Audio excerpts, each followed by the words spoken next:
Ako ay ipinanganak na may buto ng espada. Ngunit nang pumili ng sariling espada sa aming angkan, pinili ko ang isang kalawangin at sirang espada. Dahil sa nakaraang buhay, pinili ko ang sinaunang espada ng mga Diyos, ang King Lian.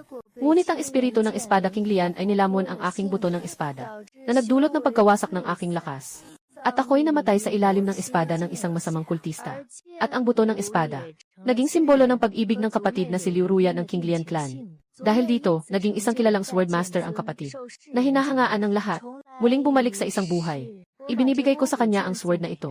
Tingnan natin kung ano pa ang magagawa niyang swordmaster. Sa bawat henerasyon, sa araw ng pagdapo ng mga disipulo ng pamilya ng paglikha ng espada, maari silang pumasok sa sword pavilion upang pumili ng kanilang espiritual na espada. Ako ang panganay na anak na babae. Ipinanganak na may buto ng tapang. Ipinanganak na may buto ng espada. Natural na ako ang mauuna. Sa loob ng silid ng espada, ang espiritu ng espada ay malayang dumadaloy. Ang mga espada ng mga ninuno ay nakadisplay dito. Ang pinaka nagniningning ay ang asul na espada ng lotus na nakasabit sa mataas na entablado. Sinasabing ang asul na espada ng lotus ay sumama sa Diyos ng mga immortal sa pakikipaglaban sa mundo ng mga demonyo. Ang espada ng espiritu ay naging tao na. Tumingin sa akin ang punong bahay, na nagpapahiwatig na piliin ko si King Lian. Ako ay may likas na kakayahan sa espada. Basta't gusto ko, walang espada na hindi ko kayang kontrolin. Ngunit alam ko, na si King Lian ay hindi nais na mapabilang sa akin. Sa nakaraang buhay, pinili ko ang asul na lotus na espada. Ginugol ang 100 taon ng buong puso upang mapalaki ang demonyong nag-aaral. Noong araw na iyon, pabalik ako sa aming angkan na may sugat sa buong katawan. Nais kong gamitin ang asul na lotus na espada upang salubungin ang kalaban. Ngunit nanatili itong walang galaw. Ang espiritu ng espada ay naging anyo. Isang damit na asul. Tiningnan niya ako ng malamig. Isa ka lang mortal na tao. Karapat-dapat ka bang humawak sa akin? Natatanga ako. 100 taong pag-aalaga. Elixir ng espiritu ng espada. Bato ng pag-angat. Hindi ako nagkukulang sa maraming bihirang materyales. Handa akong maghintay para sa matapang na espada ng mga diwata. Naniniwala ako na balang araw tatanggapin niya ako. Pero ang naging sagot ay ganito. Ayaw kong tanggapin. Sino ba ang karapat-dapat? Tinanong ko. Hindi sumagot ang Lin Jinlong. Tanging nakangiti siyang nakatingin sa malayo sa kanyang mga kapatid. Ang kapatid na si Li Rizlin ay malugod na lumalakad papunta. Dalang sa kamay ko ang sibat na nakuha ko sa buong buhay ko. Doon ko naintindihan na matagal na pala siyang nakipag-ugnayan kay kapatid na babae sa angkan na si Liu Ruyan. Hindi ako isang banal na ina. Nakikita kong nagkakatinginan ang aking pangunahing espada at ang kapatid na babae sa angkan. At kaya kong mapigilan. Itataas ko ang kamay, nagtitipon ang enerhiya ng espada sa aking mga daliri. Biglang sumugod sa direksyon kung nasaan si Liu Ruyan. Hindi nakaligtas si Liu Ruyan sa pagtanggi. Natungo sa enerhiya ng espada at naitapon ng ilang metro. Umuubo siya ng dugo. Mukhang napakahinang-hina. Habang gusto ko pang maglabas ng isa pang espada. Hindi nag-atsaga ang King Lian na sirain ang sariling espiritu. Para lang maprotektahan si Liu Ruyan. Tinitingnan niya ang kanyang pinagsikapang protektahan sa loob ng 100 taon na pangunahing espada. Sa huli, napalampas din ang puso ko. Sa kawalang magawa, kailangan ko silang ikulong ang magkasintahang ito na puno ng pagmamahal. Sa isang malaking kulungan, mag-isa kong lalabas ng bayan upang labanan ang kalaban. Ngunit sa pagkakataong ito, ang demonyong pagsasanay ay napakalakas. Hindi ko maintindihan kung bakit. Sila ay sadyang nakipaglaban sa depensa ng pundasyon ng pagsasanggalang ng pamilya ng Liu. Napakalinaw. Kung wala ang tulong ng King Lian na espada, makakamit ko lang ang 60% ng aking lakas. Kahit ibuhos ko ang buong lakas, hindi ko pa rin mapipigilan ang pagbagsak ng aming angkan. Nabali-bali ako ng mga demonyong mangkukulam. Ngunit nakita ko, si King Lian at ang pinsan kong si Liu Ruyan na dapat sana ay nakakulong sa piitan ko. Nandito siya mismo, at nakikipagkwentuhan pa sa mga demonyo. Sa harap ng lahat, ang espiritu ng espada ng asul na lotus. Hinubad ng mano-mano ang aking espada at buto. Inilagay sa katawan ni Liu Ruyan. Nanginginig siya sa sakit, ngunit ngumiti pa rin ng maliwanag. Anak ko, iyong mga buto, mula ngayon sa akin na yan. Hindi ako mapapagod na lunukin ang huling hininga ko. Pagkatapos, si Liu Ruyan ay umaasa sa kanyang pagkatao bilang naiwang asawa ng sangguniang espada. Madalas siyang nagbubukas ng pinto sa bagong mga sekta ng pagtataas ng espiritu. Ngunit palagi siyang nakakatakas kapag ang mga demonyong nagmamartsa ay sumalakay sa bagong sekta na kanyang pinasukan. Sa oras na malaman ng lahat na nakaligtas siya, ang mundo ng mga cultivator ay naging impyerno na. Ngunit si Liu Ruyan ay nakamit na ang tagumpay. Naging isang kilalang espadang guro at King Lian. Nakapag-akyat na sa mas mataas na mundo. Ate, ikaw na ang mauuna. Ang boses ng mga kamag-anak sa tabi ko ay nagbalik sa akin sa realidad. Tumingala ako sa espada ng King Lian sa mataas na plataporma. Ito ay patuloy na kumikislap at nagniningning. Malinaw ang tabak, parang tumatawag, pero alam kong hindi iyon ang tinutukoy ng tunog. Ako'y nanatiling tahimik, matagal na walang galaw. Bahaghari ay bahagyang nagbago ang anyo. Naisa na niyang magsalita. Biglang may ingay sa pintuan. Si Liu Ruyan, ang kapatid ng angkan, ay maihawak na kalawangin at naputol na espada. Na may takot na pumasok. Maganda ang kanyang anyo. May mga mata na parang aprikot at pisngi na parang peach. Ang kanyang katawan ay payat. Ngunit sa mga sandaling ito, nakayuko ang kanyang mga mata. May mga patak ng luha sa kanyang pilikmata. May mga patak ng luha sa kanyang pilikmata. May mga luha pang nakadikit sa mga pilikmata. Parang isang munting puting bulaklak na pinabayaan ng bagyo. Patawad, bahay-bahayan, nahuli ako. Ang kanyang boses ay malambing. Nakakaawa. Yung King Lian's word na kanina ay hindi ako pinansin. Ngayon ay parang nakita ang isang kamag-anak. Ang talim ay nanginginig ng labis. Naglabas ng malinaw at matagal na huni. Diretsong lumipad pababa mula sa mataas na entablado. At nahulog sa kanyang mga bisig. Natakot si Liu Ruyan at umatras ng isang hakbang. Ngunit agad na sumilay ang labis na kagalakan sa kanyang mga mata. Ngunit mabilis din itong nawala. Pinalitan ng takot. Paano ba lumipad dito ang espada na ito ng mag-isa? Ginoo, hindi ko sinasadyang gawin iyon. Yung nakahawak niyang espada ay nakalagay lang sa lupa ng walang pakialam. Punong-puno ng kalawang ang tabas ng espada. Nabali ang talim. Sa Sword Pavilion, isa ito sa mga hindi pinapansin. May mga bulong-bulungan sa gitna ng tao. Bakit pinili ni King Lian ang Ruyan na espada? Hindi ba siya ang may napakasamang talento sa espada? Pero ang makalangit na espada ay pumipili ng may-ari. Paano ito magiging peke?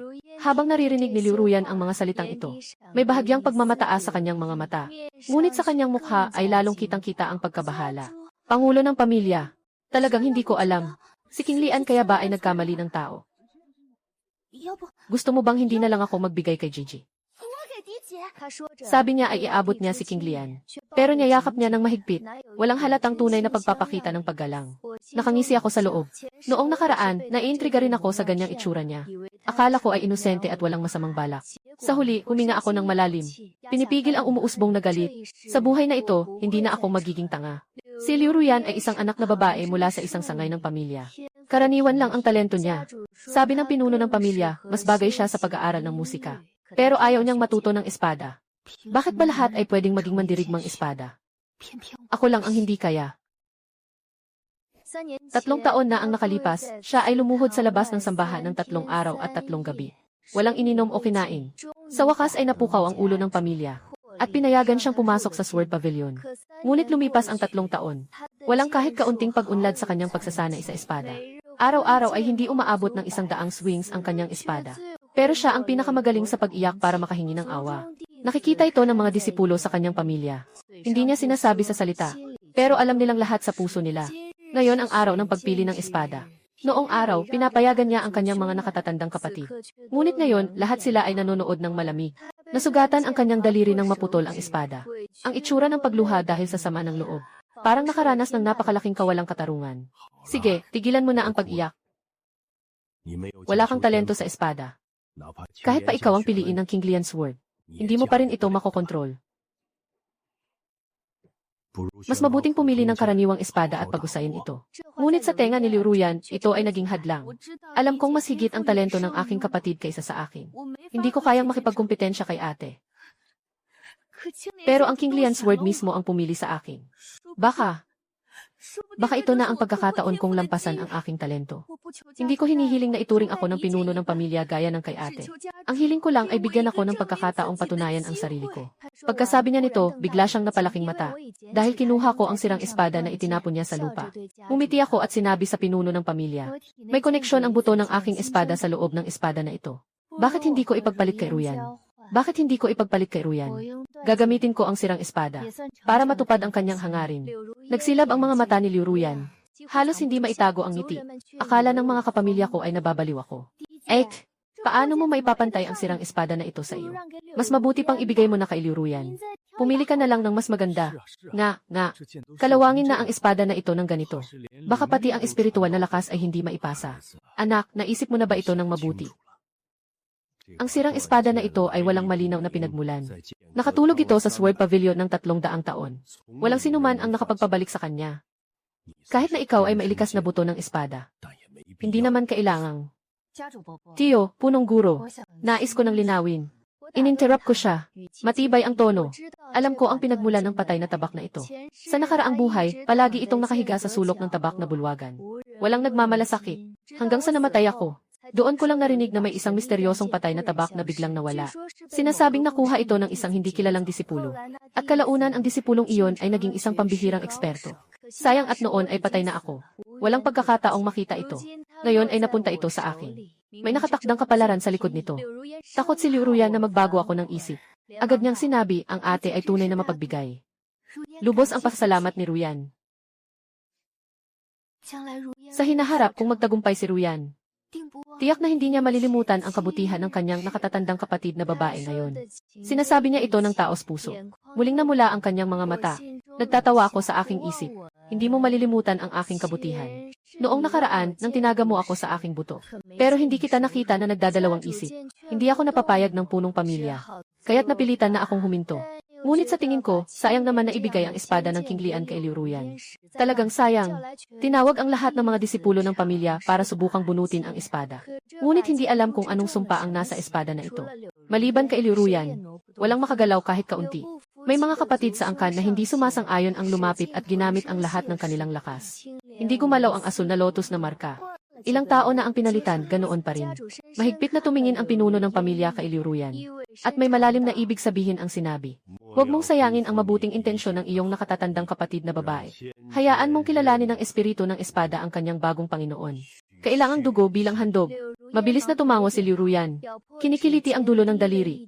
Isang patak ng dugo ang inilapat sa King Lian. Ang espada ng King Lian ay sumusunod ng maayos. Sa isang patak ng dugo, sumabog ito ng makinang na liwanag. Malinaw ang talim ng espada.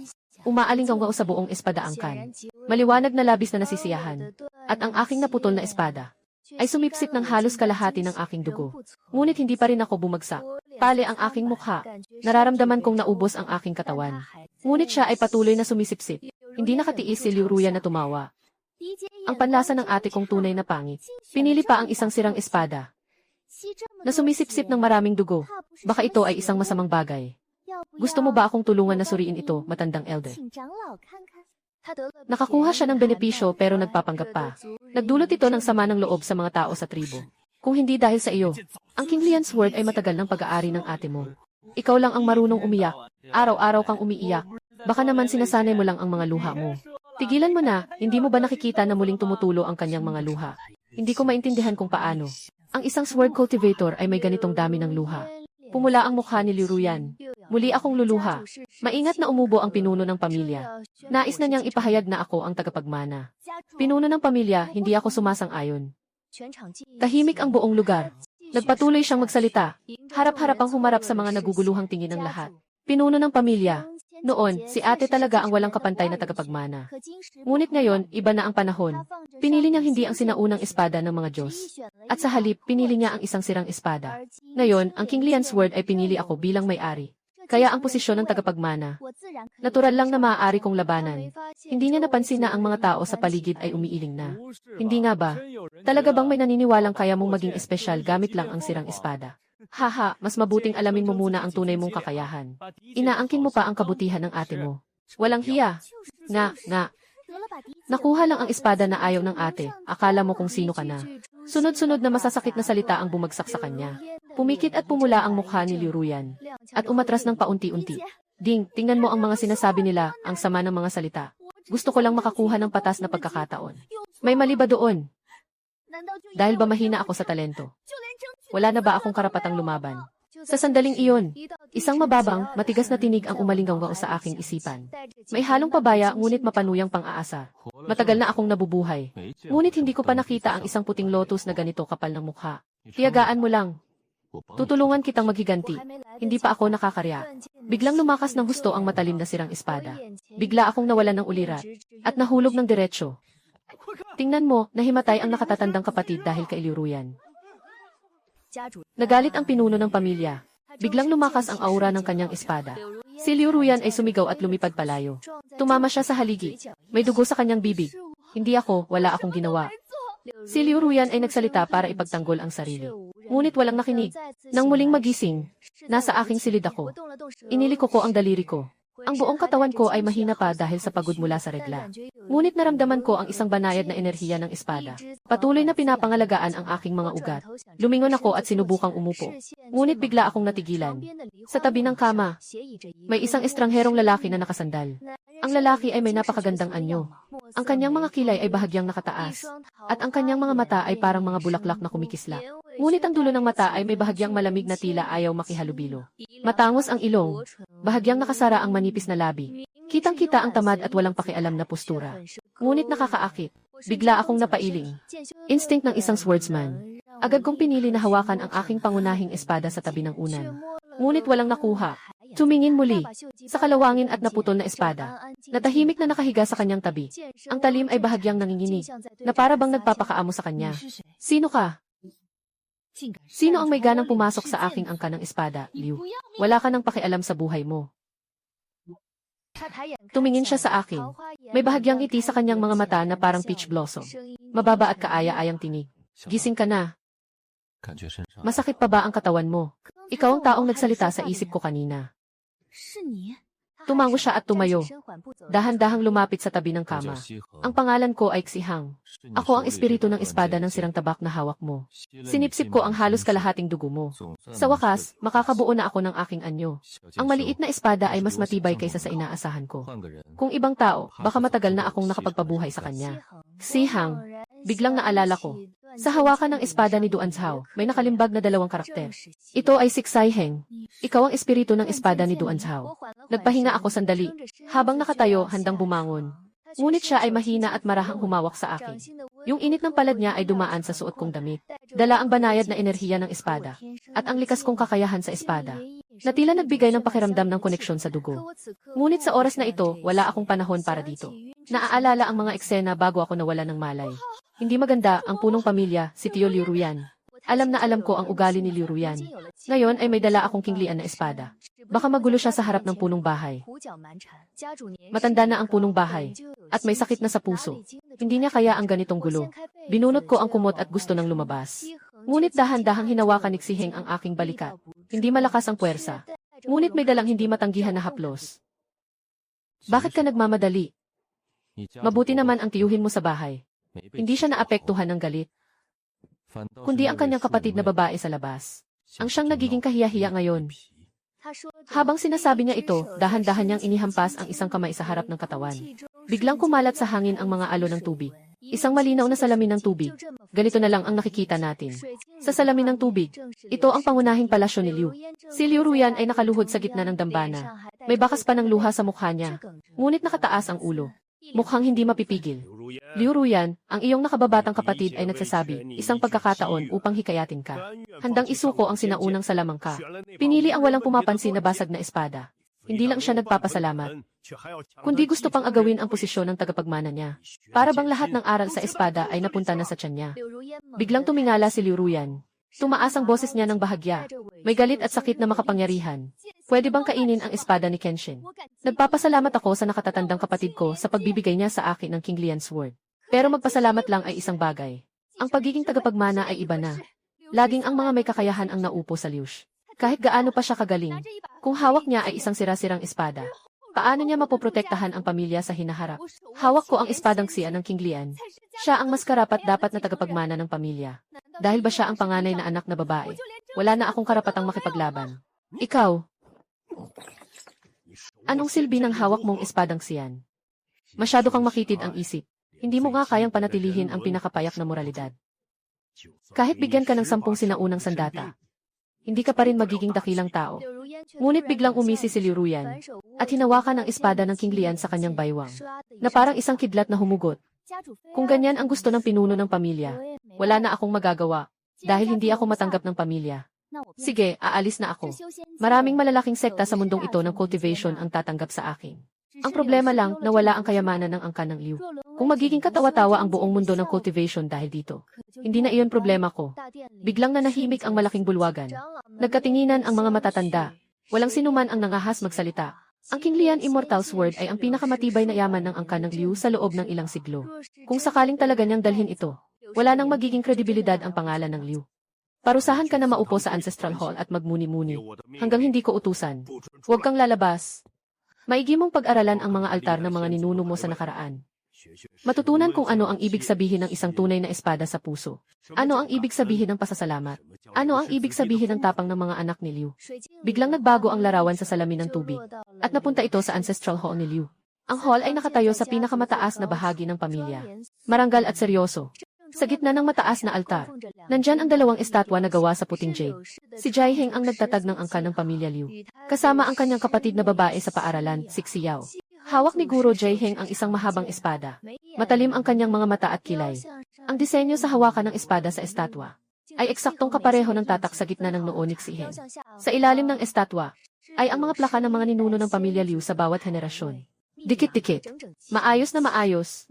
Sa bawat puntod, may bahagyang aura ng mga ninuno na espada. Kaninang nasa dambana ka, bakit hindi mo ako tinulungan? Isa kang sinaunang engkanto na espada. Basta maglabas ka lang ng bahagyang presensya. Yung mga matatanda, tiyak na magtatanong pa ng isa pang salita. Makikita mo akong pinagsasabihan ng pinuno ng pamilya. At magiging magaan ang pakiramdam mo. Ang King Lian Sword ay mabilis na umiikot sa paligid niya. Ang talim ay patuloy na nanginginig. Naglalabas ng sunod-sunod na matinis na tunog. Parang nagtatangkang makaalis. Ngunit hindi ito makapagbago ng anyo. Hindi ko man lang masabi ang isang buong pangungusap. Walang silbi kong hinaplos gamit ang talim ng espada ang likod ng kanyang kamay. Sinubukan kong pakalmahin ang kanyang damdamin. Huwag mo akong hawakan. Huwag mo akong hawakan. Para sa akin, hindi mo talaga ako itinuturing na amo mo. Kung totoo, matagal mo na akong tinulungan kanina. Pinaparusahan akong lumuhod dito sa sirang dambana na ito. Nasiyahan ka na. Bakit pa ako tutulungan kung hindi? Hanapin mo si Liu Ji. Ang King Lian Sword ay umuungol ng may hinaing. Nakaturo sa kanyang tabi. Ang liwanag ng espada ay medyo kumupas. Tinitingnan ko ang larawan sa water mirror. Hinahawakan ko ng bahagyang higpitan ang daliri. Walang kahit kaunting pagkabigla sa puso. Tanging isang malamig na tumatago sa buto. Sa nakaraang buhay niya, ganito siya. Palaging itinutulak ang lahat ng pagkakamali sa iba. Hindi kailanman natutong magmuni-muni kahit kaunti. Hanggang sa huli ay inisip niyang ako ang humarang sa kanya. Pupunta ako sa dambana para tingnan siya. Walang tinutulan si Xihang. At hindi rin siya nagtanong ng marami. Kumilos lamang siya ng bahagya at inabot ang mahahabang daliri upang dahan-dahang itabi ang aking mga gulong buhok sa likod ng tainga. Ang kanyang mga daliri ay may bahagyang malamig na temperatura. Ang kanyang mga daliri ay may bahagyang malamig na temperatura. Nang humipo ito sa aking balat, bahagyang umiti ako. Sasamahan kita. Sakto para makita rin ng iba. Kung ano talaga ang itinapon niya noon ng basta-basta lang. Nang makarating kami ni Xiheng sa pintuan ng dambana, narinig namin mula sa loob na si Liu Ruyan ay umiiyakan at nag-aaway kay King Lian Jian. Isang tao, isang espada, isang nagagalit na sigaw, isang naguguluhang pag-ikot. Talagang masaya ang paligid. Itinaas ko ang kamay at itinulak ang pulang pintuan ng templo. Nagbigay ito ng mahinang tunog. Agad na huminto ang mga sigawan sa loob. Nakaluhod ang nakababatang kapatid ng matagal.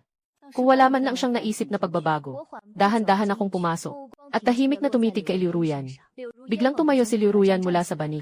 Nang makita ako, may bahagyang pagkabahala sa kanyang mga mata. Ngunit agad itong napalitan ng galit at sama ng loob. At ang King Lian na espada sa kanyang tabi ay biglang inilagay sa harap niya. Ang talim ng espada ay nagbuga ng matinding enerhiya ng espada. Mahigpit na nakatutok sa akin.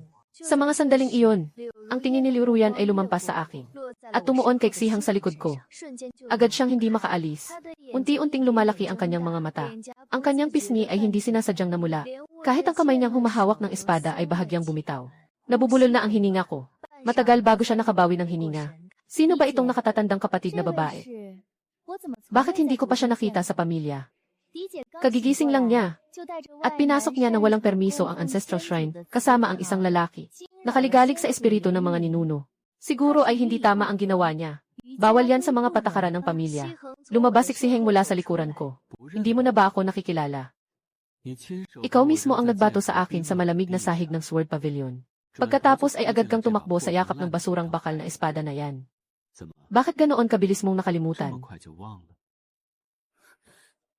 Imposible, talagang imposible.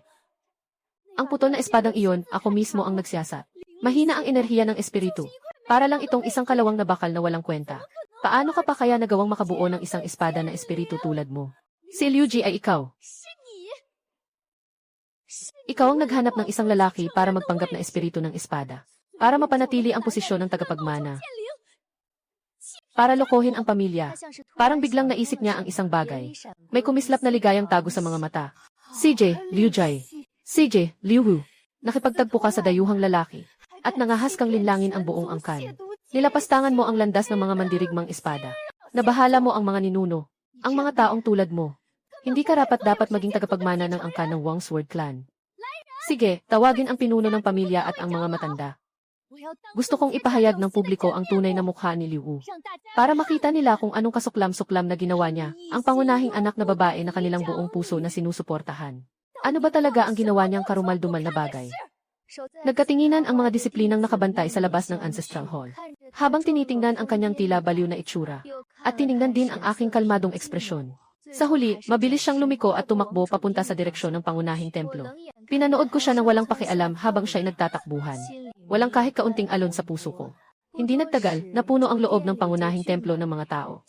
Naupo ang pinuno ng pamilya sa pinakaunahan. Mabigat ang kanyang ekspresyon. Nakahati ang mga matatanda sa magkabilang gilid. Pinuno ng pamilya ang mga disipulo na pumuno sa paligid ng malaking templo na halos walang puwang. Siya ay puno ng damdaming matindi. Ang ate ay para mapanatili ang kanyang posisyon bilang tagapagmana, ay nakipagtagpo sa isang dayuhang lalaki, at nagsinungaling na ang lalaking ito ay ang espiritu ng naputol na espada. Ang angka ng espada ng pamilya Liu ay kilala sa mahigpit na disiplina. Paano siya magiging tagapagmana ng pamilya sa ganitong asal? At ako naman ang nagpahintulot sa King Lian Immortal Sword. Nakusang tumanggap sa akin bilang Panginoon. Ako lang talaga ang may karapatang magmana ng posisyon ng pinuno ng pamilya. Biglang umangat ang King Lian Sword sa hangin. Nagbuga ng kakaibang malinaw na tunog ng espada. Parang nagsusumamo at nagpapatunay para sa kanya. Ang mga kasapi ng angkan ay nagkukwento sa isa't isa. May pagdududa sa kanilang mga tingin sa akin. Sino itong lalaking ito? Hindi pa kailanman nakita. Ang pag-anyong espiritu ng espada ay nangangailangan ng napakataas na antas ng pagsasanay. Paano kaya posible iyon sa sirang espada? Hindi kaya ang nakatatandang kapatid na babae? Talaga bang? Siksiheng ay bahagyang tumawa. Ang tawa ay parang tunog ng mga bato na nagbabanggaan. Ngunit biglang bumaba ang temperatura sa loob ng tindahan. Maingat siyang lumabas. Suot ang itim na balabal. Walang hangin, ang dulo ng kanyang daliri ay nagbuo ng isang hibla ng itim na espada. Isang hibla lang ang nagpasigla sa matinding pagyanig ng berdeng lotus. Makinis ang talim ng espada. Biglang naging madilim. Sa tunog ng espada, may halong takot. Nagnilaw ang mukha ni Liu Ruyan. Magtangkang saktan ito. Saktan. Tumaas ang kilay ni Xihang. Sa susunod na sandali, nahawakan na ang talim ng King Lian Sword. Nagsusumikap na makawala ang King Lian. Ang pangalan ng espada ay malungkot na parang iyak. Ngunit hindi makawala sa mahahabang daliri. Walang iba kundi ang basurang bakal na itinuring na ama ng magnanakaw. Karapat dapat itong tawaging sinaunang banal na espada. Bahagyang pinilit ni Xiheng ang kanyang mga daliri. Isang malutong na putok ang umalinggaw sa malaking bulwagan. Lahat ay namangha. Ang asul na espada ay nagbitak. Isang manipis na bitak ang kumalat mula sa dulo ng espada hanggang sa hawakan. Sumigaw si Liu Ruyan at umatras. Sino ka ba talaga? Ang orihinal na espada ni Liu Ji. Ang pangalan ay Xiheng. 300 taon na ang nakalipas, sumama sa unang Sword Sovereign sa pakikipaglaban sa Demon Realm. Nang mabasag ang talim, natulog ito sa Sword Pavilion. Kung hindi kayo naniniwala, maari ninyong tingnan ang mga tala ng angkan. Ang ika-371 tala ay naglalaman ng disenyo ng espiritu ng espada Xiheng. Napatingin ang pinuno ng pamilya. Mabilis na kunin ang mga sinaunang aklat ng angkan. Personal itong tinitingnan ng matandang pinuno. Hanapin ang pahinang iyon. Huminga ng malalim ng may pagkamangha. Ang tatak ni Xiheng ay tumutugma sa sinaunang aklat. Anak, nagawa mong gisingin siya. Ako rin ay isang disipulo na nagkaroon ng pagkakataon na makipag-ugnayan sa puso ng espada ni Xiheng. Imposible na hindi ito pinagsabuatan. Ang King Lian Sword ang pinakamalakas. Si Liu Ruyan ay hindi pa rin sumusuko. Pinapagana niya ang King Lian Sword upang atakihin si Xiheng. Ngunit ang King Lian ay nanginginig ng labis. Ang mga bitak sa talim ay kumakalat. Nagbigay ito ng isang malungkot na sigaw. Sa wakas ay nahati ito sa dalawa. Nahulog ang kalahati sa lupa. Naglabas ng malungkot na tunog. Napatigil si Liu Ruyan. Nakangisi si Xiheng. May itim na usok na pinalabas mula sa kanyang daliri. Tumpak na bumagsak sa pira-pirasong espada. Matagal nang naimpluwensyahan ng demonyong enerhiya. Matagal nang naging sira na ang espada. Enerhiya ng demonyo, biglang tumayo ang pinuno ng pamilya. Isang itinutok na espada. Ang gintong liwanag ay bumagsak sa putol na espada. Ang putol na espada ay naglabas ng mga hibla ng itim na usok. Ang liwanag ng jade ay naglabas ng tunog na parang pagsisigaw. Parang nasusunog na bulok na laman. Wala nang sinuman ang nagduda. Si Liu Ruyan ay may mukha na parang patay na abo. Nakadapa sa lupa. Mga nakatatanda ay may malupit na mukha. Ang kanilang mga mata na nakatingin sa kanya ay puno ng galit. Ang pakikipagsabuatan sa mga demonyo ay isang malaking kasalanan sa pamilya Liu. Dalhin siya sa bilangguan. Patawarin mo ako, Panginoon. Hindi ko alam. Talaga, hindi ko alam. Ang may-ari ng bahay, ang may-ari ng bahay. Si Liu Ruyan ay umiiyak at sumisigaw. Ngunit walang nakikinig. Nang siya ay dinadala palayo. Nilingon niya ako ng isang beses. Sa mata niya ay puno ng puot. Sa nakaraang buhay, napatay kita sa kamay mo. Sa kasalukuyang buhay, ito ay simula pa lamang. Matapos ang pag-aasikaso kay Liu Ruyan, pansamantalang bumalik sa normal ang pamilya. Ang Jaya ng King Lian ay inilagay sa lock spirit box. Pinangangasiwaan ng 3 matandang elder. Si Liu Ruyan ay nakakulong sa kulungan. Naghihintay ng hatol. Pero alam ko, ito ay simula lamang. Mas malaki ang impluensya ng mga demonyong nag-aaral kaysa sa inaasahan. At marahil may mas malaking plano si Liu Ruyan sa likod nito. Sa mga susunod na araw, ako ay nagsimulang mag-focus sa pag-ensayo. Kahit nawasak si Heng, mas naunawaan niya ako kaysa sa King Lian Jayan. Sa bawat paghampas niya ng espada, perpektong nagtutugma ang kanyang espada sa aking mga buto. Ginagabayan niya ang aking espiritu para mas maayos ang daloy. Minsan, bago pa ako makaisip, kumilos na siya para sa akin. Masyado kang matigas. Nagpakita si Heng sa anyo. Nakatayo sa likod ko. Ang espada ay hindi isang kasangkapan. Ito ay extension ng iyong katawan. Ikaw ay likas na may kakayahang humawak ng espada. Dapat sana ay nagkakaroon ka ng ugnayan sa puso ng espada. Ngunit nahadlangan ka ng mga limitasyon. Ang kanyang mainit na hininga ay humaplos sa aking tainga. Ako'y namula. Agad akong nagtipo ng aking isip. Nakatuon. Ang kanyang daliri ay tumapat sa aking pulso. Isang mainit na daloy ang pumasok. Nagdudulot ng gabay sa enerhiya na dumaloy sa mga meridian. Pumikit ako. Damdamin ang lakas na iyon. Unti-unting pakiramdam ko ay naging isa na ako sa espada. Unti-unting pakiramdam ko ay naging isa na ako sa lakas ni Zhao. Nararamdaman ko ang kanyang mga emosyon, tuwa, galit, kalungkutan. Ang espada ni Heng ay hindi nagdadala ng malamig na pagtanggi, kundi init, parang matagal ng kaibigan. At parang, huwag mag-isip ng kung ano-ano. Paano mo nalaman ang iniisip ko, Jeff? Nakasulat yan sa mukha mo. Magpatuloy sa pag-ensayo. Sa kanyang pagtuturo, ang aking kakayahan ay mabilis na umuunlad. Ngunit ngayon ay nahahawakan ko na ang threshold ng espada.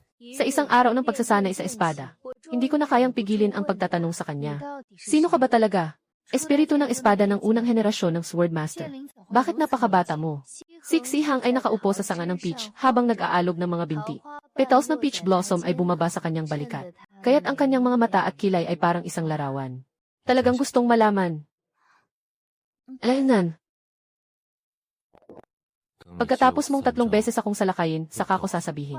Nang sabihin niya iyon, agad siyang pumalakpak at umatake. Ako'y nagbitaw ng espada upang salubungin. Ngunit natabla ng 3 hakbang. Muli, ikalawang galaw, nabuo niya sa dulo ng daliri ang enerhiya ng espada. Diretso itong tinutok sa aking lalamunan. Lumiko ako upang makaiwas. Ngunit madali niyang nawasak ang aking balik na espada. Magaling, may pag-unlad na. Sa ikatlong galaw, bigla siyang kumilos. At nawala. Nagbantay ako sa paligid. Bigla kong naramdaman ang lamig sa likod. Hindi na ako nakapag-react. Hawak na niya ang aking pulso. Malayo pa ang layo. Batang espada. Kumagat ako ng aking mga ngipin. Darating ang araw. Natatanggapin ko ang iyong 3 atake. Naghihintay ako. Makaraan ang kalahating buwan. May dumating na agarang balita sa angkan. Sabi ng nakatatandang kapatid, may mga demonyong tagapagsanay sa maliit na bayan sa hangganan. Maraming mga tagapagsanay ang napatay. Ang kalunos-lunos na kalagayan bago ang pagbagsak ng angkan sa nakaraang buhay. Pareho lang. Sila na ang nagsimula. Noong nakaraang buhay, ito ang mga bahagyang galaw ng mga demonyong nagbago. Napaantok sa mga pangunahing sekta. At sa huli, nagdulot ng malaking problema. Tinipon ng pinuno ang mga elder para mag-usap. Napagpasyahan nilang ipadala ako kasama ang isang grupo ng mga kasapi upang magsiyasat. Bago umalis, ibinulong ni Heng. Takot ang puwersa sa likod ni Liu Ruyan na kumilos. Hindi palalampasin ni Moxiu ang pagkakataon na ito. Tumango ako. 5 kasamahan ang sasama sa amin. Lahat sila magagaling sa espada. Nagmamartsa kami araw at gabi. Pagdating sa maliit na bayan sa border sa loob ng 3 araw. Tahimik na tahimik ang bayan. Sa mga sirang pader, nananatili ang malakas na halimaw na enerhiya. Lumuhod ako at dumikit sa isang bahid ng dugo. Biglang umaalingaw ang malakas na huming. Lumilitaw ang pulang liwanag sa espada. Ito ang amoy ng espiritu at halimaw. Naramdaman ko ang isang takot sa puso. Ang Instevens di ay kumakain ng espiritual na lakas ng mga cultivator. Lalo na ang mga buto ng espada ng mga sword cultivator. Noong nakaraang buhay, ang huli kong nakatagpo ay ang grupong mga demonyo. Ang namumuno ay isang Instevens na 1,000 taon na ang edad. Mag-ingat kayo sa pagbuo ng formation. May natagpuan dito ang nakatatandang kapatid na babae. Sundan natin ang tunog. Huwag matakot, kami ay mga tao ng pamilya Liu. Sabi ng mga momo na kailangan nilang makahanap ng isang espada. Sabi nila, malapit na nilang makuha ang espada. Bumagsak ang puso ko. Tama nga, para kay Liu Ruyan. O maaaring para sa espada na posibleng nasa loob niya. Natakot sila na kailangan ng kumilos ng maaga. Bumalik sa tribo. Hindi pwedeng mamatay si Liu Ruyan. Hindi man lang pwedeng mamatay sa kamay ng demonyong mago. Utang niya sa akin. Kailangan kong kunin ito ng sariling kamay. Sa biyahe pa uwi, nakasalubong namin ang isang ambush. Habang nakatingin sa itim na balabal, biglang lumabas mula sa gubat ang demonyong mago. Ang pinuno ay walang iba kundi ang 1,000 taong gulang na espiritu na demonyo. May likas na kakayahan sa espada. Isang bihirang pampalusog ito. Mga bata, pumaligid kayo. Huwag ninyo siyang hayaang makatakas. Ako ang kalaban mo. Nakangiting demonyong sumisipsip ng kaluluwa. Siksiheng ay naglabas ng mga bulaklak ng espada. Ang itim na enerhiya ng espada ay diretso sa kanyang mukha. Siya ay napilitang umatras ng may kahirapan. Nangangatwiran na ang espada na ito. Subukan mong malaman ang kanyang lakas. Ako'y bumaba ang boses. Ipinasok ko ang espiritu sa taba. Naglabas siksiheng ang nakabibinging tunog ng espada. May mga bitak sa espada na naglalabas ng pulang liwanag. Parang may masidhing apoy na nagliliyab sa loob nito. Siksiheng ay nagliyab na parang sunog na kagubatan. Ang buong langit ay puno ng mga espada na parang mga apoy na nagliliyab. Biglang bumalot sa mga kaluluwa ng mga demonyong pumatay. Nagsisigaw siya habang nagsusumamo. Hindi posible, paano mo magagawang kontrolin ang espada na ito? Ang boses ni Xiheng ay umaalinggaw sa isipan ko. Saksakin siya sa dibdib, may itim na marka. Nang marinig ko iyon, hindi ako nag-aatubili. Dali-dali kong inangat ang espada at tinutok ito sa kanyang daanan. Ang nilalang na sumisipsip ng kaluluwa ay naglabas ng malungkot na sigaw. Parang tinanggalan ng tubig, hanggang sa tuluyang naging isang itim na likido. Nang makita ng ibang mga demonyong mandirigma na napatay ang kanilang pinuno, agad silang nagkawatak-watak. Ang kanilang mga kapwa ay sinunggaban ang pagkakataon. At isa-isang pinatay. Habang nililinis ang lugar ng labanan, nakakita ako ng isang itim na token sa labi ng demonyong sumisipsip ng kaluluwa. May nakaukit na kakaibang mga simbolo dito. Ito ang palatandaan ng pakikipag-ugnayan ni Liu Ruyan sa mga demonyong kultista noong nakaraang buhay. Mahigpit kong hinawakan ang token. Naghalo-halo ang aking damdamin. Ako mismo ay pinatay ng token na ito noong nakaraang buhay. Ginamit ito ni Liu Ruyan para magpadala ng mensahe. Para mauna ang mga demonyong kultista sa aking mga galaw. Sa buhay na ito, napunta siya sa aking mga kamay. Bumalik sa angkan. Ipinakita ko ang token sa pinuno ng pamilya. Tiningnan ang mga rune. Tunay nga siyang natitirang mangkukulam. May kakaiba bang nangyari kay Liu Ruyan habang nakakulong? Siya ay naging masunurin. Ngunit noong gabi ng nakaraang araw, biglang lumiwanag ang King Lian's sword. Parang may ipinapahayag. Nanginig din ang lock spirit box ng ilang beses. Totoong nagkasundo na sila. Sabi ko ng malamig, nag-uusap-usap ang mga elder. May ilan na nagmungkahi na agad na patayin si Liu Ruyan. Ngunit pinigilan siya ng punong pamilya. Pagkatapos ng lahat, ako ang nagdala sa kanya pabalik. Kung walang matibay na ebidensya, hindi dapat basta-basta hatulan. Kung mali ang pagpatay sa inosente, paano makakatayo ang pamilya Liu sa mundo ng cultivators? Alam kong iniisip niya ang kanyang mga disipulo. May isang plano na ipalabas na palabas si Liu Ruyan. At lihim na maghanda ng bitag na mahigpit tulad ng langit at lupa. Ihikbiin ang demonyo para iligtas. Sa oras na iyon, mahuhuli ang tao at ang ebidensya. Walang makakapagsalungat. Maari itong gawin. Ngunit, anak, kailangan mong tandaan. Huwag magpadala sa emosyon. Naiintindihan ng disipulo. Pagkalipas ng 3 araw, pinalaya si Liu Ruyan. Dahil sa kanyang kabataan at kawalang malaman. Nasira na ang Zhou Qinglian na espada. Hindi na ito ipagpapatuloy ang kaso. Ngunit tinanggal ang kanyang karapatan sa pagmamana. Ibinalik siya bilang isang panlabas na estudyante. Kumukupa si Liu Ruyan sa lupa. Umuulan ang kanyang mga luha sa mukha. Maraming salamat. Maraming salamat. Napakalaking utang na loob sa pinuno ng pamilya. Hindi ko malilimutan habang buhay. Ngunit nang itinaas niya ang ulo, kitang-kita ko ang tindi ng galit sa kanyang mga mata. Nang gabing iyon ay nag-empake siya. At palihim na umalis sa kanilang nayon. Akala niya ay walang nakakaalam. Ngunit hindi niya alam na kami matagal nang naglatag ng bitag sa labas ng bundok. Nang siya'y lumabas mula sa bundok, biglang lumiwanag ang paligid. Pinalibutan siya ng punong bahay, mga nakatatanda at mga kamag-anak. Bakit nandito kayo, ginoong punong bahay? Nais ko lang sanang bumili ng ilang bagay sa bayan. Kailangan mong magdala ng bag kapag mamimili. Nakangisi ang may-ari ng bahay. Nahiya si Liu Ruyan. Lumabas ako mula sa grupo. Maaaring makilala ni Ruyan ito. Blanko ang mukha niya, pero pilit niyang pinananatili ang katahimikan. Isa lang itong ordinaryong token. Ano bang kakaiba? Pangkaraniwan lang. Paano naman ito?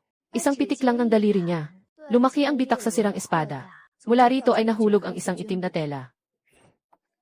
Kinuha ng matandang pinuno ang itim na tela mula sa kamay ni Xiheng at binuksan ito para tingnan. Naging malubha ang kanyang mukha. Nakasulat dito ang transaksyon ni Liu Ruyan at ng mga demonyo. Nagbigay siya ng mga plano ng depensa ng mga pamilya sa mga demonyo upang tulungan siyang kunin ang aking sword bone. Upang tulungan siyang maging sword master. Kahit na may detalyadong schedule pa. Hindi ito isinulat ko. Ito ay peke na ginawa ninyo, Jeff. Pek.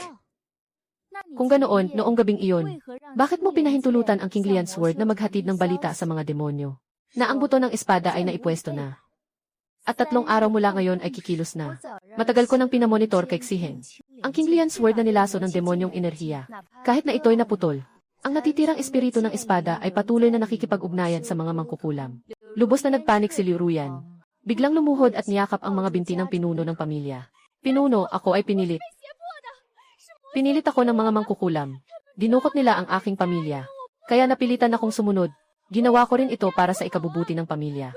Kung hindi ako susunod, papatayin nila ako. Ipinagkanulo ang mga kababayan. Nakipagsabuatan sa mga demonyo. Ito ay tinatawag na para sa pamilya. Paano nagkaroon ng ganitong kahiyahiya sa aming pamilya, Liu? Tawagin ang mga tao, pigilin siya. Sa oras na ito, biglang sumabog ang matinding itim na liwanag mula sa naputol na espada. Isang itim na usok ang sumiklab mula sa espada.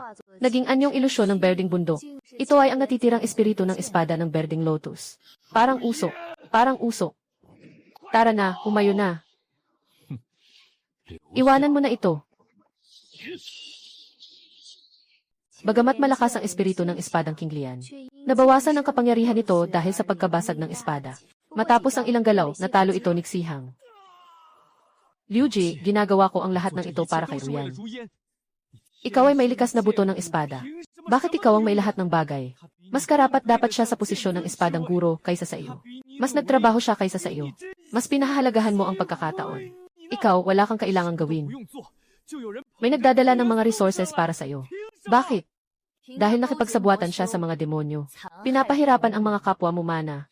Ang mga malalaking tao ay hindi nagsasayang ng maliliit na bagay. Kung hindi ka lang nakaharang, hindi pa man siya matapos magsalita. Isang palad ni Xiheng ang sumira sa kanya. Ang King Lian na espada ay tuluyang nawala ang espiritu nito. Naging isang tambak ng kalawang na bakal. Si Liu Ruyan ay bumagsak sa lupa. Ang mukha ay kulay abo ng kamatayan.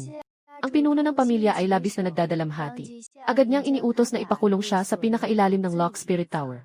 Hindi ka makalalabas ng tore kailanman. Dito ang lugar ng pagkakakulong sa mga malubhang kriminal. Punong-puno ang tore ng mga rune ng kaluluwa. Nagsiengkanto ng lahat ng espiritu. Dulot nito ay ang sakit na parang kagat ng milyong insekto sa puso. May isa pang ulat ang tagapag-alaga at ang kanyang disipulo. Ipinaliwanag ko ng maikli ang mga nangyari sa nakaraang buhay ko. Ipinaliwanag ko ng maikli ang mga nangyari sa nakaraang buhay ko. Inalis ang mga detalye ng muling pagsilang. Sinabi lang na nalaman mula sa mga pira-pirasong alaala ng demonic spirit devourer. Matagal lang may alyansa si King Lian Sword at Liu Ruyan. Basta tutulungan ng mga demonic cultivators. Ibibigay niya ang mga plano ng depensa ng mga tamang cultivators. Nanginginig ang mga matatanda sa takot habang nakikinig. Ang mga tingin nila kay Liu Ruyan ay puno na ng puot at pagnanais na pumatay. Ang mga kasalanang ito ay hindi tinatanggap ng langit at lupa. Dapat parusahan ang pagputol ng buto. Para magsilbing babala, si Liu Ruyan ay natakot na parang mawalan ng ulira. Huwag mong palayain ang tunay na anak na babae. Nagkamali ako, talagang nagkamali ako. Dahil kapamilya tayo, pakiusap. Bigyan mo ako ng isang pagkakataon. Tinitingnan ko siyang punong-puno ng luha. Walang kahit kaunting awa sa puso ko. Noong namatay ako sa harap niya sa nakaraang buhay, nagkaroon ba siya ng kahit kaunting pag-aalinlangan? Sobrang mura para sa kanya ang pag-alis ng buto. Sa ilalim ng Locking Spirit Tower ay may isang sword bone pool. Ito ay itinayo ng unang sword master upang parusahan ang mga traidor. Puno ng enerhiya ng espada ang lawa, na kayang magpahina sa katawan ng tao araw-gabi. Ngunit hindi ito nakakapagpatay. Hindi ba't ang pinakamimiti ng nakatatandang kapatid na babae ay ang espada? Kaya't hayaan siyang maranasan ang sakit ng pagdanas sa enerhiya ng espada sa lawa. Ang sigaw ni Liu Ruyan ay umabot sa pintuan ng bundok, ngunit hindi nito mababago ang kapalaran. Nang dinala siya papunta sa Tower of Locking Spirits, tumitig siya sa akin ng isang sulyap, puno ng puot at galit ang kanyang mga mata. Ngunit wala na ang dating inosenteng pagkamuhi niya. Tahimik akong nanood, hanggang sa nawala na ang kanyang silweta sa pinto ng Thor. Pagkatapos ay inayos ko si Liu Ruyan. At pansamantalang bumalik sa katahimikan ang pamilya. Ngunit alam ko, ito ay simula pa lamang. Matagal nang nakipagsabuatan ang King Lian Sword Spirit sa mga demonyong kultista. At lihim na sinisira ang selyo. Kahit na nasira na niya ito ngayon, tiyak na napansin na ito ng mundo ng mga demonyo. At magmamadali silang kumilos. Kaya ang kasalukuyang selyo, pansamantalang matatag. Ngunit kailangan pa ring ayusin ang lubusan. Tumingin siya sa kanluran. Nasa daan ng kaluluwa ang pasukan ng kaharian ng mga demonyo. Nagsisimula nang tumagas ang demonyong enerhiya doon. Kailangang agad itong ayusin. Kung hindi, kapag tuluyang nasira ang selyo, lalabas ang lahat ng mga demonyo. Buong mundo ng cultivation ay magiging madugo at mapanganib. Nalaman ito ng pinuno ng pamilya. Agad niyang tinipon ang mga pangunahing angkan para mag-usap. Sa huli, napagkasunduan na ako ang mangunguna sa isang pinagsamang koponan. Papunta sa bangin ng paghihiwalay ng kaluluwa. Upang tuluyang ayusin ang selyo. Bago umalis, ipinasa ni Xiheng ang kanyang espada kay. Ang espada na ito ay nakipaglaban kasama ang unang henerasyon ng espadang guro sa loob ng maraming taon. Ang katawan ng espada ay naglalaman ng susi upang selyuhan ang mundo ng mga demonyo. Basta't magagawa mong ganap na pasiglahin ang kanyang kapangyarihan. Tiyak na maayos mong masiselyuhan ang demonyong espada. Gagawin ko ito. Sa bangin ng mga kaluluwa, ang hangin ay humuhuni ng galit. Ang itim na ulap ay kumakalat. Mula sa malayo, ito ay nakikita. May isang malaking bitak sa ilalim ng bangin. Patuloy na umaagos ang masaganang demonyong enerhiya mula sa bitak. Parang sugat sa lupa na dumadaloy. Nakalat sa paligid ng bitak ang ilang dosenang bangkay ng mga mangingibig. Sila ang mga disiplinang nawawala kanina. May ilan nang naging mga tulang. May ilan na kamamatay lang. Hindi pa natutuyo ang dugo. Mag-ingat ka. Malakas ang masamang espiritu. Ang boses ni Jaiheng ay umaalinggaw sa isipan ko. Tumango ako bilang senyales. Nagtayo ang lahat ng depensa. Sa loob ng maliit na grupo. Marami sa kanila ay mga mangingibig na pumanaw sa kamay ng demonyong mag-aaral sa nakaraan. Sa panibagong buhay na ito, hindi ko hahayaang maulit ang trahedya. Kakatapos lang lumapit sa bitak, biglang sumabog mula sa dilim ng itim na ulap ang napakaraming demonyong mag-aaral. Pinuno nito ay isang lalaking nasa katamtamang edad na nakasuot ng itim na panangga. Mukha niya ay kahawig ng isang espiritu na halimaw na kumakain ng kaluluwa. Siya ang pinuno ng mga demonyong mag-aaral. Liu Jie, talagang nandito ka na. Akala mo ba ay dahil sa ilang tao lang ay mapipigilan mo na? Kailangan pa rin subukan. Ibigay mo ang iyong buhay para gunitain ang mga pumanaw na kapwa manggagawa. Kasuyaan.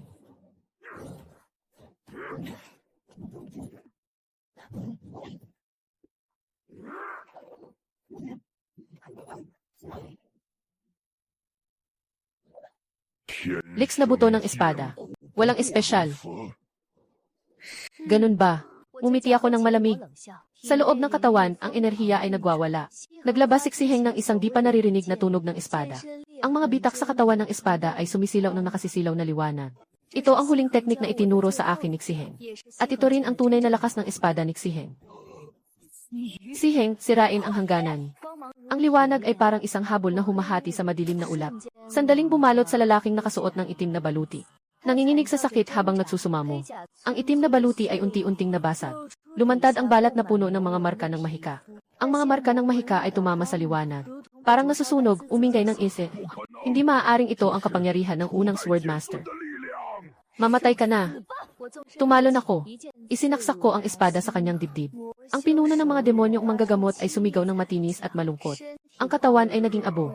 Walang naiwan kahit na alikabok. Nang makita ng ibang mga demonyong manggagamot na napatay ang kanilang pinuno, agad silang nagkawatak-watak. Sinundan ng mga kapamilya ang tagumpay.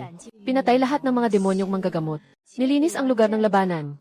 Lumakad ako papunta sa harap ng bitak. Mula sa bitak ay may mga sigaw na umuungal. Parang libo-libong masasamang espiritu ang nag-ingay sa loob.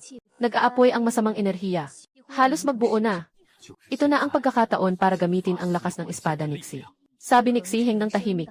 Huminga ako ng malalim. Ipinupukol ko ang buong lakas ng espiritu sa Xiheng. Ipinupukol ko ang buong lakas ng espiritu sa Xiheng. Ang tabak ay nagliliwanag ng maliwanag. Yung mga dating sugat ay nagsisimulang maghilom. May lumalabas na mga sinaunang simbolo. Nagniningning ng gintong liwanag. Ang bakas ng unang swordsman ay lumilitaw sa liwanag. Sa aking naiwang katawan, iselyo ang itim na hukay na ito. Gamit ang aking katawan, iselyo ang hukay ng demonyo na ito. Ang liwanag ay dumadaloy tulad ng alon sa bitak. Unti-unting nagsisimulang magsara ang bitak. Dahan-dahang nawawala ang itim na ulap. Tumigil ang malakas na hangin. Unti-unti ring lumalayo ang mga ungol. Noong ang bitak ay tuluyang nagsara, ang kanlurang espada ay naglabas ng isang malinaw na tunog ng espada. Ang mga bitak sa espada ay ganap na nawala.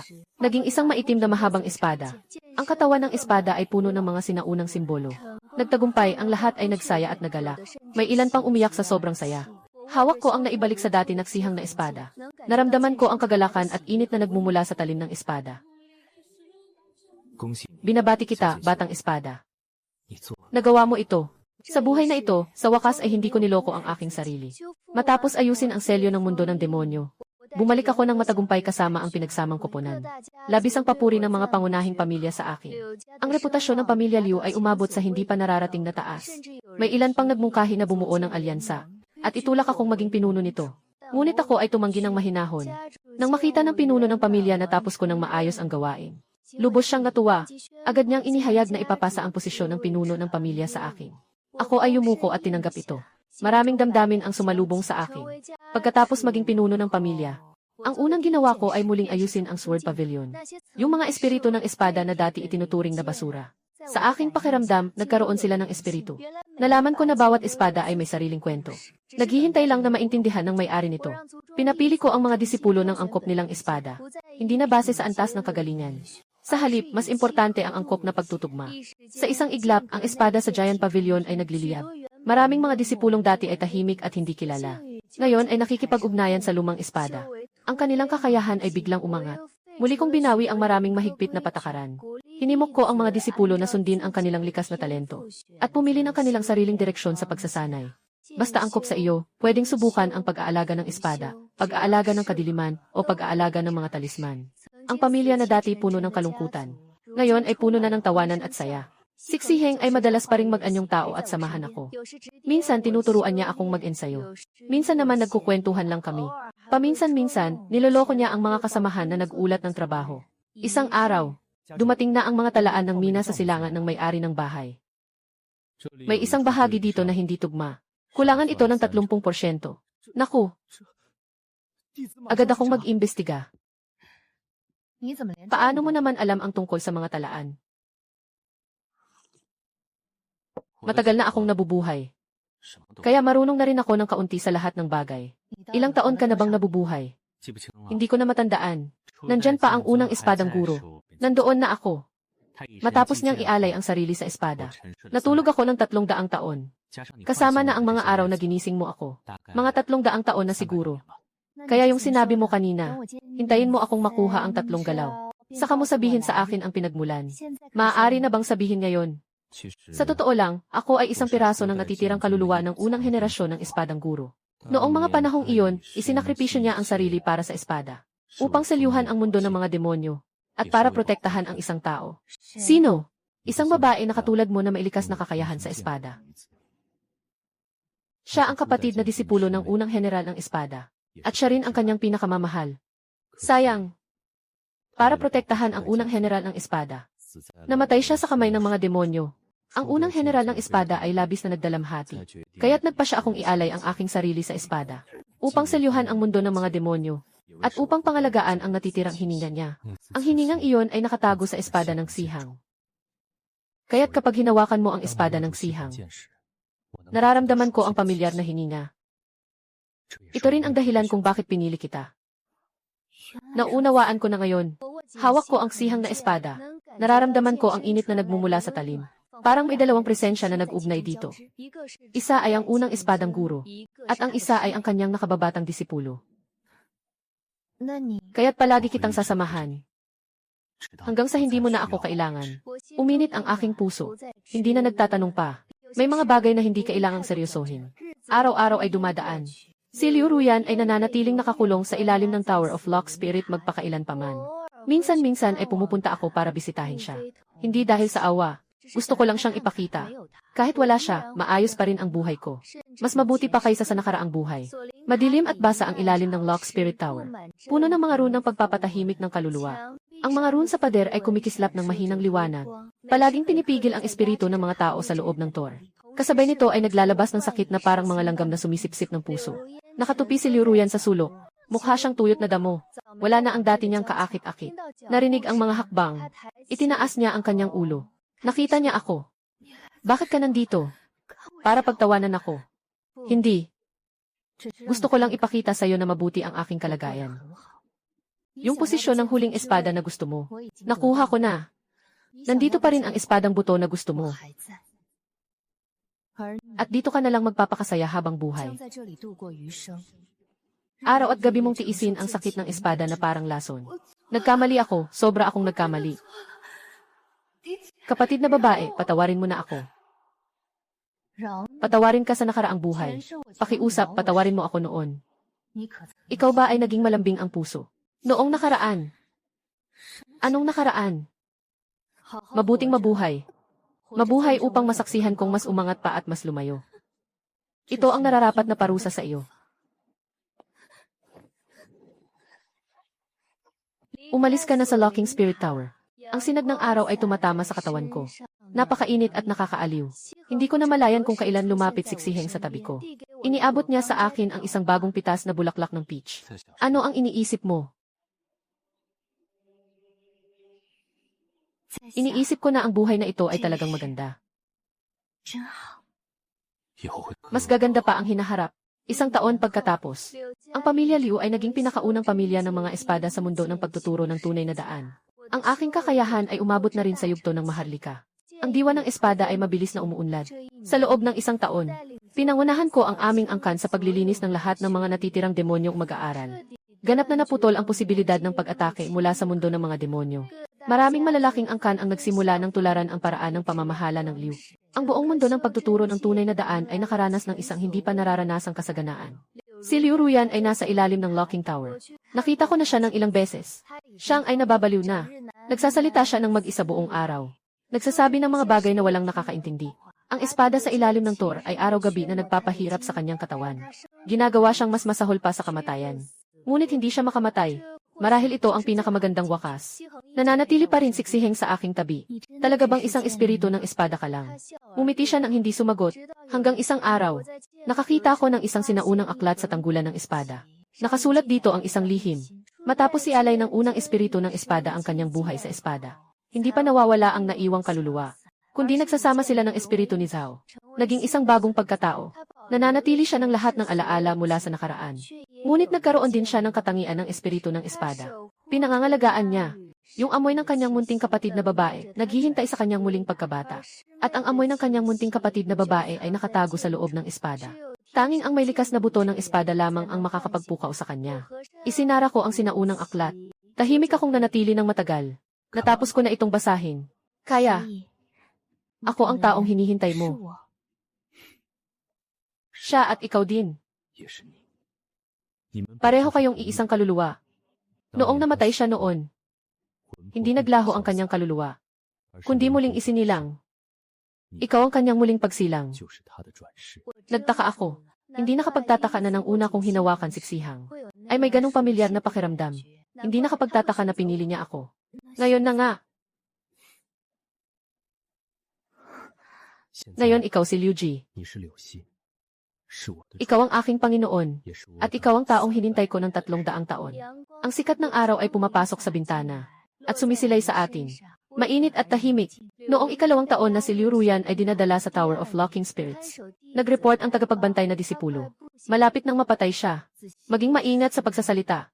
Magpapaliwanag po ako, Ginoo ng bahay.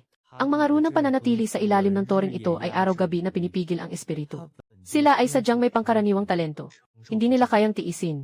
Dagdag pa. Araw-araw siyang bumabangga sa pader gamit ang kanyang ulo. Sinasabi niyang gusto niyang pumili muli. Walang makapigil sa kanya. Tumingin na ang matandang nakatatanda. Sabi niya, halos naputol na ang mga meridian. Sa pinakamarami, makakayanan pa. Sa pinakamarami, makakayanan pa ng 2 taon. 2 taon na ang nakalipas, pinutol niya ang aking espada.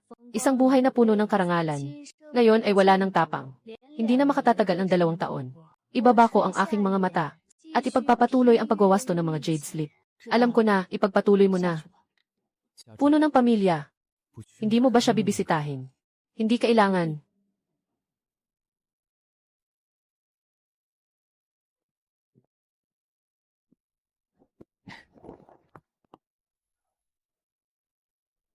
Talagang hindi pupunta. Wala kang ginagawa. Ang espiritu ng espada ay hindi kailangang kumain o matulog. Siyempre, wala akong ginagawa, kaya natikman ko ang bagong tindahan sa paanan ng bundok. Sabi nila gawa sa espiritual na prutas. Nakakapagpalakas daw ng espiritual na lakas. Kung hindi kakain, mawawala ka. Kakainin ko muna, sasamahan kita sa locking tower. Sabi ko, ayaw ko pumunta. Sinasabi mong ayaw pumunta. Pero sa loob mo, gusto mong pumunta. Natatakot ka lang na baka magpakatotoo ka pag nandyan ka na. Ganyan palagi siksihang. Agad niyang nakikita ang mga iniisip ko. Sige, pupunta na ako, pero titingnan ko lang kung patay na siya. Madilim at mahalumigmig ang pinakailalim ng tore ng pagkakandado ng kaluluwa. Ang liwanag ng mga rundang pagpigil sa kaluluwa ay nagbigay ng asul na kulay sa buong espasyo. Si Liu Ruyan ay nakayuko sa sulok. Si Liu Ruyan ay nakayuko sa sulok. Parang isang kanang kamay na iniwan. Nakarinig siya ng mga yabag. Itinaas niya ang ulo. Isang kislap ang dumaan sa malabong mga mata. Nang makita niyang ako iyon, muling na madilim ang kislap na iyon. Ek! Dumating ka para makita akong buhay. Narinig kong malapit ka nang mamatay. Malapit na. Masaya ka ba, ate? Masaya. Sa tingin mo ba dapat akong maging masaya? Ek! Mali ako, talagang alam ko na ang pagkakamali ko. Maniwala ka sa akin. Alam mo ba kung saan ka nagkamali? Ako. Ako ang nagkamali. Mali ako, mali ako. Hindi mo kasalanan na makipagtalo sa akin. Kasalanan mo na pinili mo ang maling landas. Walang mali sa pagnanais maging malakas. Walang mali sa pagnanais mapansin. Pero hindi mo dapat gawing hagdan ang buhay ng iba. At higit sa lahat, hindi mo dapat ibenta ang sarili mo sa mangkukulam. Ate, nakapanganakan. Kung may susunod na buhay, gusto kong maging tunay na magkapatid ka. Walang away, walang agawan. Maging ordinaryong magkapatid lang. Tahimik akong sandali, at lumingon palayo. Paglabas ko sa pintuan ng tore. Sakit ng sikat ng araw ang pumipikit sa akin. Nakatayo siksihang sa labas ng pinto. Habang naglalaro siya ng isang nalaglag na dahon. Nang makita akong lumabas, tinaas niya ang kanyang kilay. Ang bilis naman. Walang masyadong sasabihin. Narinig mo ang sinabi niya. Naniniwala ka ba dyan? Hindi ko alam. Pero wala na iyon. Tara na. Bumalik tayo mag-ensayo ng espada. Pagkatapos ng 2 taon, may dumating na alagad na nag-ulat. Patay na si Liu Ruyan. Nakatayo ako sa tuktok ng Sword Pavilion. Tinitingnan ang mga disiplinang nag-ensayo ng espada sa ibaba ng bundok. Ito ay dapit hapon. Hinahayaan ng paglubog ng araw na mahaba ang kanilang mga anino. Kumikislap ang mga espada. Parang isang dumadaloy na kalangitan ng mga bituin. Nalaman mo na, ilibing na natin sila.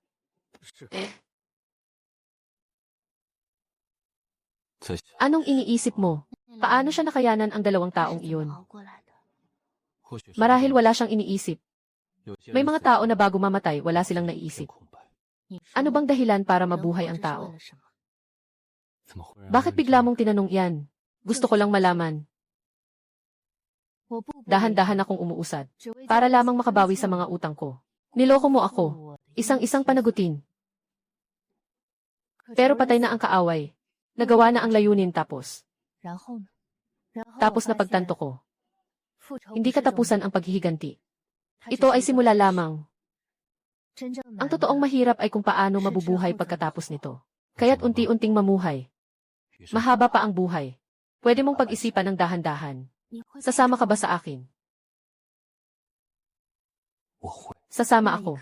Sa sandaling iyon, bigla kong naramdaman na kahit ang daan pagkatapos ng paghihiganti, parang hindi na ganon kahirap lakarin. Matapos mamatay si Liu Ruyan, lumingon ng ganap ang pamilya. Ipagpatuloy ko ang pagiging pinuno ko. Sa pag-aasikaso ng mga bagay ng angkan. Sa paggabay sa mga disipulo. Paminsan-minsan ay bumababa ako sa bundok para maglakbay. Siksiheng ay nananatiling kasama ko. Nagpapahinga sa araw at kumakain ng candied hawthorn. Tingnan mo ako habang nag-ensayo ng espada. Araw-araw ay lumilipas. Kasing payak ng isang baso ng mainit na tubig. Ngunit alam ko, na sa basong mainit na tubig na ito ay nakatago ang tunay na tamis. Isang araw. Pagsasabi sa Panginoon ng tahanan. May kaguluhan sa bayan sa paanan ng bundok. Natatakot ang mga tao. Mangyaring tumulong ang pamilya Liu. Nagdala ako ng ilang batang disipulo pababa ng bundok. Siksihang ay naging tao. Sumusunod sa likod. Sa daan ay namimitas ng bulaklak at naglalaro sa mga ibon. Parang isang spoiled na anak na naglalakbay. Maaari ka bang maging seryoso? Seryoso ako ah. Huwag kang gumalaw. Huwag kang gumalaw. Ang mga batang disipulo ay pinipigilang tumawa. Nagpapanggap na wala silang nakita. Tinitigan ko siya, ngunit talagang hindi ko inalis. Dumating na sa bayan. Nalaman naming hindi ito masamang espiritu, kundi isang matandang lobo na naging espiritu. Ninakaw niya ang anak ng punong bayan, at itinago sa yungib sa likod ng bundok. Hiniling niya ang pamanang pendant ng punong bayan bilang kapalit. Nang makita namin ang yungib, niyayakap ng matandang lobo ang dalaga habang umiinom ng alak. Hindi naman natatakot ang dalaga. Umiti pa siya habang naglaro ng bato, papel, gunting sa kanya. Nagkatinginan ang mga batang disipulo. Nataranta ang matandang fox nang makita kami. Pinrotektahan ang dalaga sa likod niya. Sino kayo? Bakit ang isang lisensyadong fox ay hindi nag-aaral sa bundok? Tumatakbo dito para dukutin ang tao. Hindi ako nang dukot. Siya mismo ang sumama sa akin. Delikado siyang mag-isa sa labas. Ako mismo ang dumating. Gusto ng tatay ko na ipakasal ako sa mayamang tao sa katabing bayan. Ayaw ko. Kaya't humingi ako ng tulong kay Kuya Hu para magtago.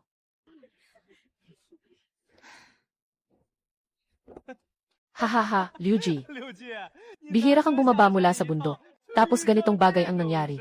Hahaha, tumahimik ka. Wag, sa tingin ko nakakatuwa ito.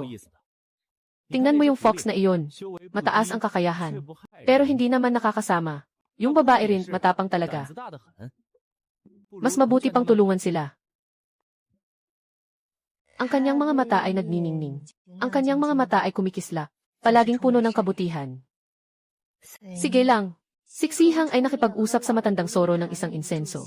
Pagkatapos ng usapan, sumang-ayon ang matandang soro na dalhin ang dalaga sa kalapit na bayan upang makipagsapalaran sa kanyang tiyahin. Siya namang pumasok sa Liu family bilang isang espesyal na panauhin upang magtuon sa pag-aaral. Nawala ang anak na babae ng bayan. Pero nakakuha siya ng isang espiritu na naging matalino. Di naman masama. Sa daan pa uwi, ang mga batang disipulo ay nagkukwentuhan ng masaya. Sinasabi nilang si Senior Xiheng ay sobrang galing. Sa ilang salitang, napapailing ang matandang soro. Siksihang ang nangunguna, na parang isang peacock na nagbubukas ng mga pakpak, mayabang na nakatayo. Tinitingnan ko siya, na hindi ko namamalayan umaangat ang aking labi.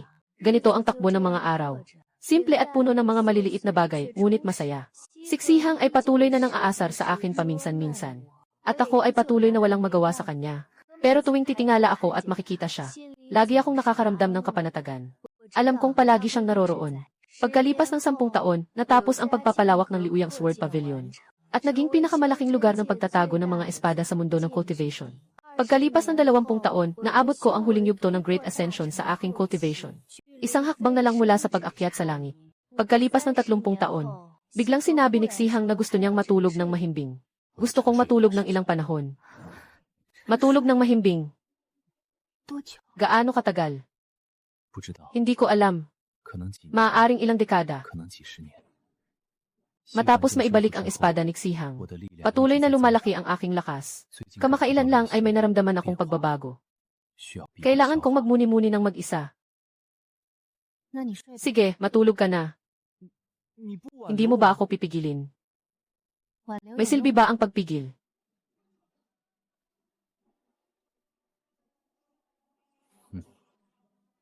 Kung ganoon, tapos na. Paggising mo, balik ka ha. Wala akong kasama sa pagkain ng sugar-coated hawthorn berries. Liu Hu. Esan. Hintayin mo ako. Pagkatapos matulog si Xiheng, patuloy pa rin ang mga araw. Ako pa rin ang pinuno ng pamilya Liu. Nangangasiwa sa mga gawain ng angkan. Nagtuturo sa mga disipulo. Paminsan-minsan bumababa sa bundok para maglakbay. Ngunit tuwing kumakain ng tanghulo, parang may kulang. Paminsan-minsan may nagtatanong kung saan napunta si Senior Xiheng.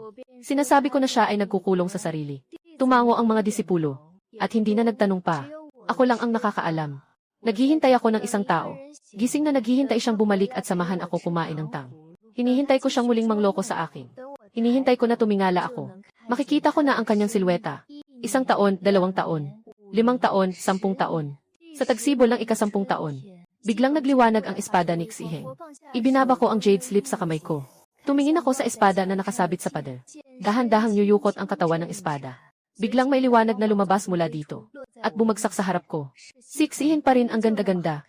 Ang mga mata at kilay ay parang tinangi sa tinta. Gising na, gising na. 醒了， Nagmamadali na. 没有， Wala. 才10年而已。 10 taon lang naman. Malayo na ang 0 taon. Salamat sa hirap mo.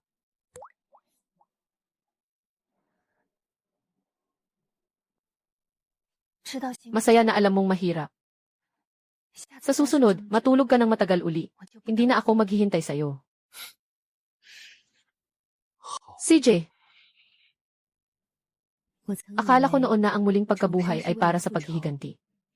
Pero sa huli, nadiskubre ko, ang tunay na mahalaga ay yung mga taong naniniwala sa akin at kasama ako.